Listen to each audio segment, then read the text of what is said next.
Citroën, présenté au Salon automobile le 6 octobre 1955, rencontre un vrai succès. C'est la bousculade. Sur le stand, les commandes explosent. Vous écoutez Patapoden avec Nils Lagergren et Erik Palmkrantz. Kolla där, nu är jag där och så är jag där och så är jag där. Här kommer den. Snyggt. Bra. Snyggt. Vad heter bilen skulle ni säga? Faktum är att den inte har något namn, alltså som person. Men modellen heter DS21. Men min första padda gav jag ett namn. Den kallade jag för Hajen. I can go slow ahead. Come on down and chum some of this shit. Hajen. Det var den blåa va? För att den hade lite Jag tyckte det var hajform. Ja, Ja. lite småtöntigt. Men den är lite i formen. Min morfar hade, vad kan den heta då? Saab 96 eller 90? Nej, inte 90, det är ny va? Så, heter den 96? Alltså 96, en sån här brun som också har gump, eller vad heter det? Ingen röv. Exakt.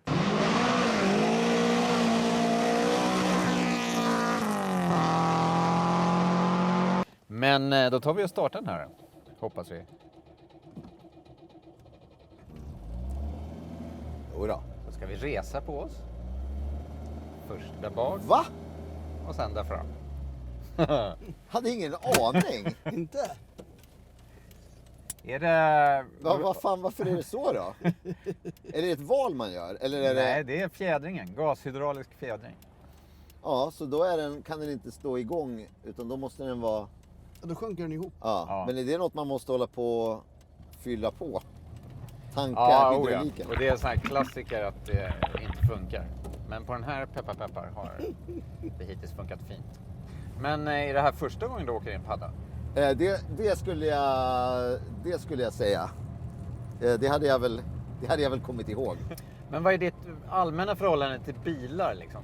Jag tog körkort för ett år sedan kanske. Alltså inget. Du har ett år sedan. Ja, men säg inte det. Nej, men jag har bil i USA och då körde jag bara. Alltså jag bara körde. Jag tänkte så här. Nej, jag har inget körkort, men det är ju USA. Va? Det är väl lugnt. Jag körde bil inom 3 delstater och bara blåste på. Och det har ju folk sen efteråt bara, men är du dum i huvudet? Alltså, om du hade blivit tagen där, då hade du aldrig mer fått åka till USA. What we're dealing with here is a complete lack of respect for the law. Jaha, det kanske var dumt, för jag skulle aldrig göra det här hemma. Har jag ju inte kört utan körkort, det skulle inte falla mig in. Men där var det bara såhär, ja, whatever. Det är automat. Ja, det är precis, det är nog. It's a land of the free. Och anledningen till att jag inte har tagit har varit att jag har tyckt att det har varit läskigt och krångligt med då framförallt manuell växel. Can you play any other tune? Let's try reverse, that's backwards. Och varje gång jag sa att jag skulle ta körkort för automat så fick jag ju 10 arga killar och 5 arga tjejer också helt oväntat.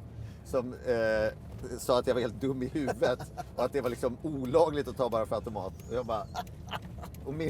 Jag säger att det är som en PC och Mac. Man sitter och håller på med en PC och sen bara, men kolla här.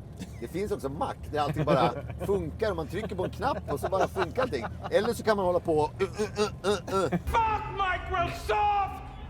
Fuck! Ja, men det där är liksom inget för mig. Och tyckte det var skitbökigt när jag övningskörde med det och fick liksom sådär lite skräck och fobi. Och det var väl också med farsan som då tyckte att man bara skulle fatta hur det var. 17-year-old from D.C. are facing charges in Montgomery County connected to a carjacking. But it's the surveillance video that really tells the story here, and it makes your blood boil. It shows the victim there finishing up, pumping gas in Germantown on Saturday. You can see the 2 teens forced the door open, grabbed the driver, and demanded his keys. They hopped in. You're going to see it right there. They tried to take off, but wait a minute. Nope, they couldn't. It's the best anti-theft device you can have. It was a stick shift. Manual transmission. Turns out those young suspects didn't know how to drive it. Men vi undrar ju alla, blev det manuell eller automat? Självklart automat. Självklart. Ja. Okay. Ja. Nej, men annars hade jag inte haft en körkort. Men då kunde vi introducera den här förnämliga vagnen som har växelspak men ingen koppling. Ja. Spänstigt. Får man växla när man vill? Ja, man får. Men man behöver inte hålla på med vänsterfoten och jobba sig. För det är ju det här att det händer grejer samtidigt. Men det kan man glömma här. Men vadå? Så nu, jag har bara man känner broms och av att gas. så här, nu känner den av att nu ligger jag och kör på samma. Då bara, och då klarar den av det. Ja. Ja, det är en hydraulkoppling som löser. Varför finns det koppling då? Ja, det Alltså kan på man andra fråga bilar. sig.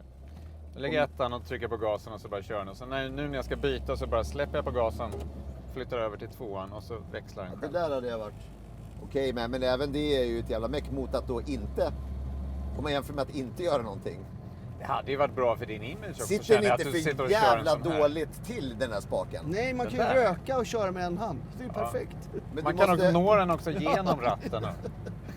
Nej, men är det inte den Man absolut sitter så sämsta här. placeringen man kan tänka Nej, sig? det är Du behöver inte fantastiskt. flytta handen. Du bara... Ja, du kan göra så Det är i det. tanken. Om man har långa Dutt. pianofingrar. Ja, dutt. Sen har de ju tänkt till så att ratten är ju inte, oj, nu ser jag att den är så där designad. Det var ju rätt coolt. Ja. För om den hade haft såna där pinnar, då hade Då- du nej, det hade hade- man ju inte kommit Nej, åt nej. den. Men jag har en gång fastnat igen när jag höll på att växla och sen samtidigt så var det en sväng så råkade jag vrida ratten och då satt handen fast. Sånt som händer. Men att inte fler rattar ser ut så där, för det där är ju allt som behövs. En pinne och... Men det är väl en krock, sen har du böjt den där va? Nej, fast det här var menat Slagit som ner och sett. krocksäkerhet faktiskt. Oklart Ja, för att varför. du inte ska slå i något. Ja, eller jag vet fan. Ja, men det var väl så förr i tiden så var det inte ledad rattstång va? Så en Ja, stor precis. olycksfaktor var att man fick ratten i magen. Liksom. Ja, så. Ja. Och då skulle det här liksom vara avvisande då, på något vis. Du är ju väl känd som en man med god känsla för humor.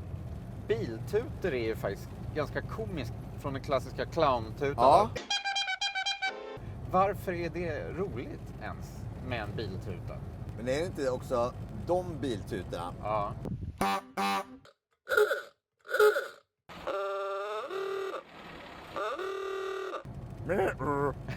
Alltså, som har den där dubbel... Men på de här bilarna fanns det ju både stads- och Ja. landsvägstuta. Har du kvar det i eller? Ja, ska vi ranka den här? Är det här? Nu tar vi stadstutan. Är den rolig? Oj!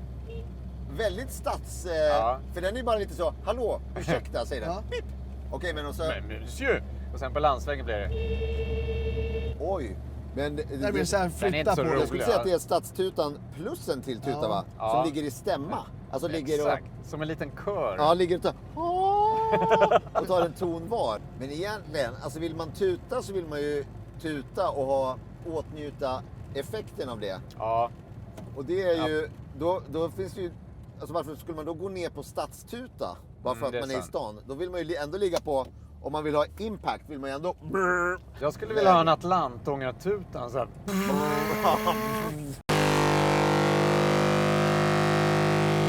Då skulle man få En uppmärksamhet. sån ångvissla.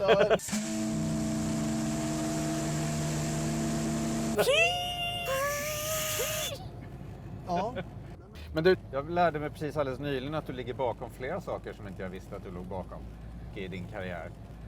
Som Ja. till exempel de här i Nöjesguiden, intervjuerna med Ja. Det är ju ansiktena. fantastiskt. Och Filip och Fredriks Brale Anus. Klassiker även det. Ja. Verkligen.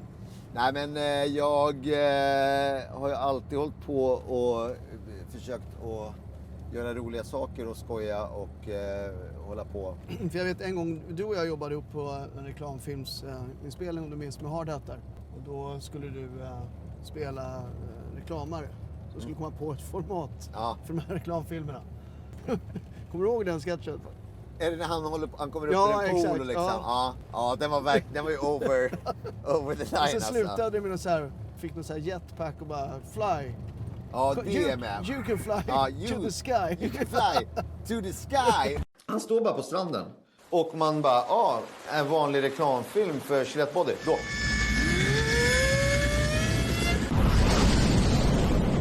Och då säger man någonting. Gillette Body. Gillette Body. Shave and fly. Shave and fly. You can fly. You can fly. Welcome to the sky. Welcome to the sky. Och han lägger orden i mun. Men det Är var sådana väl- saker skrivna eller är det mycket improvisation? Nej, den var faktiskt ganska mycket improviserad. Oerhört bra. Men det var ju också lätt spelat att så här, en dålig reklamare med lite för stora idéer som sitter och spånar fritt. Har man ju sett några Man har gånger. mött dem Och kanske några till och med varit några gånger. Och bara blä. Men jag kom på en rolig bra gammal bilhistoria, men som är, ni får väl klippa in den. där det skulle vara. Jag var med i den nya försöket till Jönssonligan. Då spelade jag Harry. Han är liksom en mek-kille. Och har en gammal folka-pickis med flak liksom. Och den här skulle jag då föra fram. Och då så var det några incidenter. Bland annat då var det vid en av de här kupperna. Och då skulle då Doris, som då var Hedda kanske, hon skulle göra hon hade maffigt, det var liksom ett stunt, så hon hade en person som kom in för att då hoppa från ett tak, landa på bilen, slida ner för fönstret och göra liksom cool grej, som fick då ha samma kläder och samma hår och make. Och jag hade vid samma tillfälle så hade jag då min stuntperson som hade samma kläder, hade peruk, hade liksom allting. För att det var en scen där jag skulle backa med släp. Och that's it. Det var det enda. Ja. Han fick sitta, och det här var på natten. Han hade liksom han blandade asfalt på dagarna, och på nätterna satt han och väntade på att få göra den här lilla backa med släp. Och jag hade ju då inget att göra heller, så vi satt och väntade och såg helt likadan ut. Och sen så liksom, men nu är det. Och så där 3 på natten så fick han bara beep, backa med släpet och bara så, där, tack, då har vi den. För att jag liksom fixade inte det. Och sen så skulle vi göra en scen här i Stockholm. Och då var det så här, en liten sluttning. Och så skulle vi komma rakt så här med bilen. Jag skulle köra den. Och så skulle vi stanna på ett givet ställe. Och så skulle vi gå ur bilen liksom.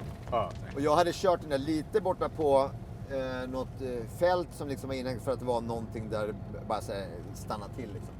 Eller kört in och parkerat i garaget, så var det alltså, men då kunde folk liksom hålla i den lite. Men, och då så sa de innan, behöver vi ta in den här stuntkillen för att du ska köra de här liksom 20 metrarna rakt och stanna på vanlig gata liksom. Jag bara, nej men snälla. Och då var ju det, för att det var ju som att ha en pinne i en liksom en skål med salsa som man bara, alltså det var ju så jävla dåligt. Men jag bara, men snälla ni kan ju inte ta in en stund om jag bara ska köra fram och stanna. Det verkar helt absurt. Skit i det, nu kör vi bara. De bara okej, men och du känner dig trygg i det här? Jag bara, ja, 100% trygg. Och så klipp till. Kung. Ja, igen. Kung. Boom. Och då slutade det med att bara friläge, 3 killar bak som bara fick knuffa fram bilen och sen hålla i bilen. Och jag satt och låtsades hålla på med olika spakar. Så jävla skämmigt var det. Och så, det var väl fine om det bara hade blivit så, men att jag bara, snälla, jag tror nog att jag kan... Vad sa du, hur långt var det? 10 meter? Ja, ni behöver inte ta in en stuntman för att jag ska köra 10 meter.